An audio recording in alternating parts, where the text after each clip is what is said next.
Hi viewers, welcome to our channel. ప్రస్తుతం మనతో పాటు దాము బాలాజీ గారు సీనియర్ జర్నలిస్ట్ ఉన్నారు. వారితో ఒకసారి మాట్లాడదాం. సార్ నమస్కారం. సార్ నమస్తే. సార్ కర్ణాటకలో తెలుగు సినిమాలకు అవమానం జరుగుతుందని అంటున్నారు సార్. అంటే తెలుగు పేర్లతో ఉన్న పోస్టర్లు అన్నిటిపైన కూడా చింపేస్తున్నారు, వాటిపై నల్ల రంగు పూసేసి నిరసన వ్యక్తం చేస్తున్నారు. అసలు ఎందుకు ఈ విధంగా వాళ్ళు చేస్తున్నారు, మరి దీన్ని ఏ విధంగా చూడొచ్చు అంటారు సార్? మీరేం చెప్తారు? ఇది కొత్త విషయం అయితే కాదు. అంటే ఈ మధ్య తెలుగు పోస్టులు చించేస్తున్నారు కాబట్టి మనం మాట్లాడతాం, కానీ వాళ్ళు ఎప్పటి నుంచో హిందీ పోస్టులు చించేసినారు, గతంలో తమిళ పోస్టులు చించేశారు. ఇవి ఎప్పటి నుంచో జరుగుతుంది. ఎందుకంటే కర్ణాటకలో బెంగళూరులో నేను 1997 నుంచి ఒక 3 ఏళ్ళు ఉన్నాను, 2010 నుంచి ఒక 3 ఏళ్ళు ఉన్నాను. మొత్తం 6 ఏళ్ళు నేను బెంగళూరులో ఉన్నాను. నాకు కన్నడ బాగా వచ్చు, చదవడం రాయడం అంతా కూడా ట్రాన్స్లేట్ కూడా చేశాను నేను. కాబట్టి నేను చూశాను ప్రత్యక్షంగా కూడా. అక్కడ ఏంటంటే కర్ణాటక రక్షణ వేదిక అనేది వెరీ పాపులర్ అనమాట. దాదాపు 12,000 బ్రాంచీలు ఎంతో ఉన్నాయి 30 జిల్లాల్లో. దాదాపు 60 లక్షల మంది సభ్యులు ఉండేవాళ్ళు. అది కూడా ఈ మధ్య చీలింది. ఒకటి నారాయణ గౌడ ఫ్యాక్షను అట్లాగా చీలిందనమాట. సో ప్రధానంగా వాళ్ళు ఈ కన్నడ పరిరక్షణ ఉద్యమం అనేది చేస్తుంటారు. బేసిక్గా ఏంటంటే బెంగళూరు కావచ్చు, లేకపోతే కర్ణాటకలో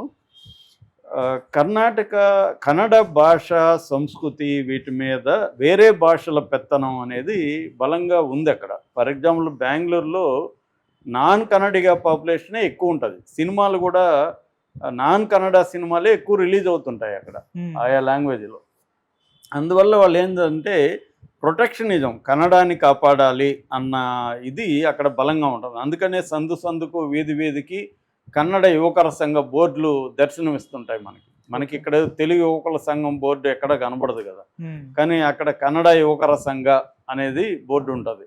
కన్నడాన్ని కాపాడండి, వాళ్ళ సినిమా పాటల్లో కానీ అన్నిట్లో కూడా నేను కన్నడ వాడిని, అది నేను తెలుగు వాడిని అనే పాటలు మనకు కనబడు. తమిళ వాళ్ళకు ఉంటుంది, మళ్ళీ కన్నడ వాళ్ళకు కూడా ఇది ఉంటుంది అనమాట. అంటే లాంగ్వేజ్ పాలిటిక్స్ అంటారు దీన్ని, లాంగ్వేజ్ నేషనలిజం అంటారు. భాషా జాతీయవాదం, భాషా రాజకీయాలు.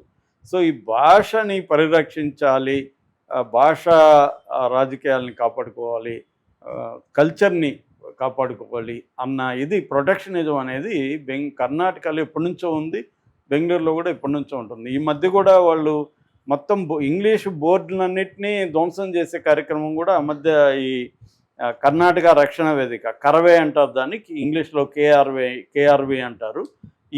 ఈ కర్ణాటక రక్షణ వేదిక వాళ్ళు మొత్తం ఇంగ్లీష్లో ఉండే బోర్డులన్నింటినీ కూడా కొట్టేశారు. అంటే కన్నడలో మీరు బోర్డులు ఎందుకు పెట్టట్లేదని.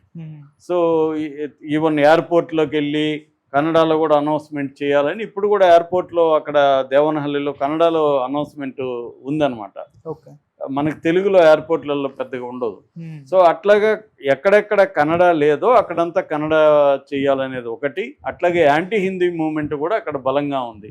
ఎందుకంటే మనం మామూలుగా ఇప్పుడు తెలుగు వాళ్ళకు ఉండే లక్షణం ఏంటంటే ఎక్కడ పోయినా మనం వాళ్ళ భాషలు నేర్చుకునేస్తాం. తమిళనాడులో ఉంటే తమిళలోనే మన వాళ్ళు మాట్లాడేస్తారు, నేర్చుకుంటారు. కానీ తమిళ వాళ్ళకి ఈ లక్షణం తక్కువ.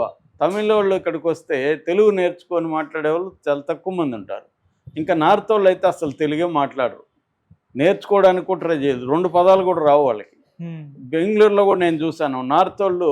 నేను ఇప్పుడు కన్నడ బ్రహ్మాండంగా నేర్చుకున్నా, చాలామంది నేర్చుకుంటారు కన్నడ. ఇప్పుడు మన చిత్తూరు జిల్లా, మా జిల్లా చిత్తూరు నుంచి చాలామంది ఉంటారు, నెల్లూరు, రాయలసీమ నుంచి ఎక్కువ ఉంటారు. వీళ్ళందరూ కన్నడ నేర్చుకునేస్తారు. కానీ నార్త్ ఇండియా వాళ్ళు 2 ముక్కలు కూడా కన్నడలో రావు వాళ్ళకి. అంటే కనీసం ఓట అయితా అంటే భోంచేసావని అడగడం కూడా కన్నడలో అడగరు, వాళ్ళు నేర్చుకోరు. ఇది మేజర్ ప్రాబ్లం అనమాట. వాళ్ళకి అవమానంగా ఉంటుంది. వీళ్ళు హిందీ మాట్లాడాలి. పాపం కన్నడ వాళ్ళు ఎంత మంచివాళ్ళు అంటే, మనం సరిగ్గా కన్నడ రాదని అర్థమైతే వాళ్ళు శుభ్రంగా మనతో తెలుగులో మాట్లాడతారు. ఏ షాప్లో మా ఫ్రెండ్ ఉండేవాడు, అతను విజయవాడలో ఎలాగ మాట్లాడతాడో బెంగళూరులో కూడా అందరి దగ్గరికి పోయి అరటి పండు ఎంత అండి, ఈ సిగరెట్ ఉందా, ఇలాగే తెలుగులో అడిగితే వాళ్ళు కూడా పాపం తెలుగులోనే సమాధానం ఇచ్చేవాళ్ళు. ఇలాగా కన్నడ మీద నాన్ కన్నడిగలో పెత్తనం అనేది బలంగా కర్ణాటకలో ఉండడం అనేది ఒక కారణం. దానివల్ల కన్నడని రక్షించాలి అన్న ఉద్యమాలు అక్కడ బలంగా ఎప్పటి నుంచో ఉన్నాయి. ఇది సినిమా రంగానికి కూడా ఉంది. సినిమాలో కూడా మీకు బెంగళూరులో చూస్తే నాన్ కన్నడ లాంగ్వేజ్ సినిమాలే బలంగా ఉంటాయి. దానికి ఒక కారణం ఏంటంటే కన్నడ సినిమా ఇండస్ట్రీ చిన్నది ఒకటి, రెండోది ఒకప్పుడు కన్నడ సినిమాల క్వాలిటీ కూడా అంత గొప్పగా ఉండేది కాదు, ఏవో కొన్ని సినిమాలు తప్ప. అంతకంటే మంచి క్వాలిటీతో హిందీ, తమిళ్, తెలుగు సినిమాలు ఉండేవి. అందువల్ల అక్కడ కన్నడ వాళ్ళకి చాలామందికి తెలుగు వస్తుంది, అర్థమవుతుంది కాబట్టి వాళ్ళు కూడా తమిళ్ సినిమాలు, కన్నడ సినిమాలు, హిందీ సినిమాలు ఇవి చూసేవాళ్ళు ఓకే. కన్నడ వాళ్ళు కూడా. అందువల్ల ఏమైంది, కన్నడ ఇండస్ట్రీ అనేది ఇంకా ఇబ్బందిలోకి వెళ్ళిపోయింది. దాంతో వాళ్ళు డబ్బింగ్ని బ్యాన్ చేశారు. చాలా కాలం పాటు డబ్బింగ్ లేదు. ఇప్పుడు కూడా డబ్బింగ్ సినిమాలు అంటే టీవీల్లో వాటిలో వస్తున్నాయి, కానీ మెయిన్ స్ట్రీమ్ థియేటర్లో డబ్బింగ్ సినిమాలని ఆడించకూడదు అనేది ఉంది. అది డబ్బింగ్ సినిమాలే కాకుండా రీమేక్ సినిమాలు కూడా చేయకూడదని కూడా చాలామంది ఉండేది. ఆ మధ్య శివరాజ్ కుమార్ కవచ్ అని మా ఫ్రెండ్ డైరెక్టర్, దానికి వాసు అని, ఆయన 12 ఏళ్ల తర్వాత ఏమో Shivaraj Kumar first time remake సినిమా చేశాడు. అప్పుడు కూడా ఆయన మీద వ్యతిరేకించారు, ఇది రీమేక్ సినిమాలు చేయకూడదని. మలయాళం రీమేక్ అనమాట అది, కవచ అనేది మోహన్ లాల్ సినిమా. అలాగే రీమేక్ సినిమాలు చేయకూడదు అని బలంగా ఉంటుంది. అందువల్ల రవిచంద్రన్కి రీమేక్ మామ అనే పేరు పెట్టారు, ఎందుకంటే రీమేక్లు ఎక్కువ చేస్తుంటారు. దాని తర్వాత ఉపేంద్ర రంగంలోకి వచ్చినాక వాళ్ళ సినిమా కొంత ఎలివేట్ అయింది, డిఫరెంట్ కైండ్ ఆఫ్ జానరాస్ మొదలైనవి. కన్నడ న్యూ వేవ్ సినిమా అనేది ఒకటి వచ్చింది.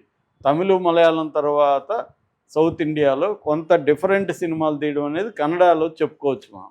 అంతకుముందు కూడా న్యూ వేవ్ మన పటాబి అక్కడ పోయి, చండమారుత, శృంగార మాస ఇలాంటి సినిమాలు అక్కడ తీశారు. కాకపోతే కొంత వాళ్ళ ఆ న్యూ వేవ్ సినిమా మెయిన్ స్ట్రీమ్లోకి రాకుండా ఉండిపోయింది. అయితే లేటు ఈ మధ్యకాలంలో ఒక 10 ఏళ్ళ నుంచి మెయిన్ స్ట్రీమ్లో కూడా డిఫరెంట్ సినిమాలు రావడం అనేది మనం చూస్తున్నాం. తర్వాత ఇంకా కేజీఎఫ్లు, కాంతారాలు ఇవన్నీ వచ్చి దేశంలోనే కన్నడ సినిమాని ఎలివేట్ చేశాయి. అయితే ఇప్పటికి కూడా ప్రొటెక్షనిజం అనేది అక్కడ ఉంది.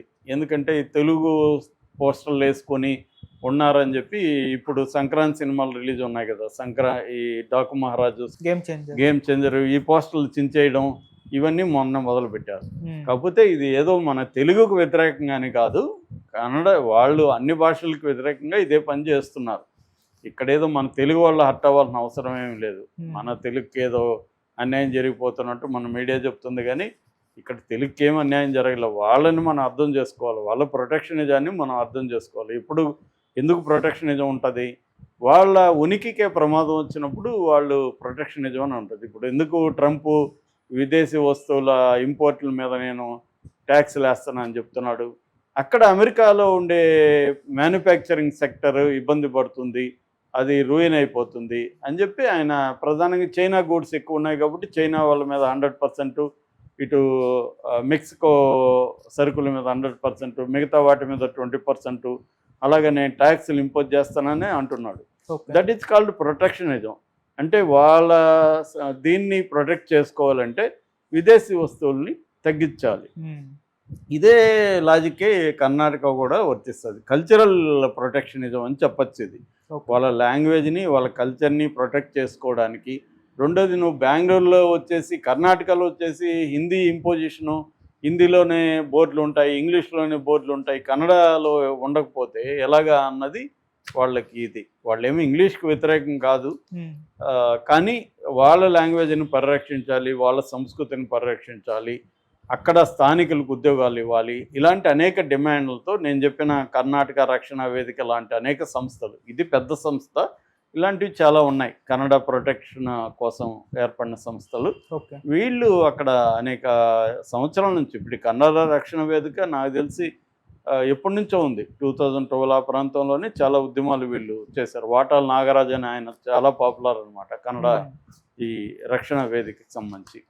సో అలాగా కర్ణాటకలో ఈ లాంగ్వేజ్ నేషనలిజం అనేది బలంగా ఉంటుంది. భాషా జాతీయవాదం అంటే వాళ్ళ భాషను వాళ్ళు ప్రొటెక్ట్ చేసుకోవడం. ఈ తమిళ్లో కూడా మనం బలంగానే చూస్తాం. తెలుగులో మనకి తక్కువ అది. మనం ఏంటంటే ఎక్కడ పోయినా వాళ్ళలో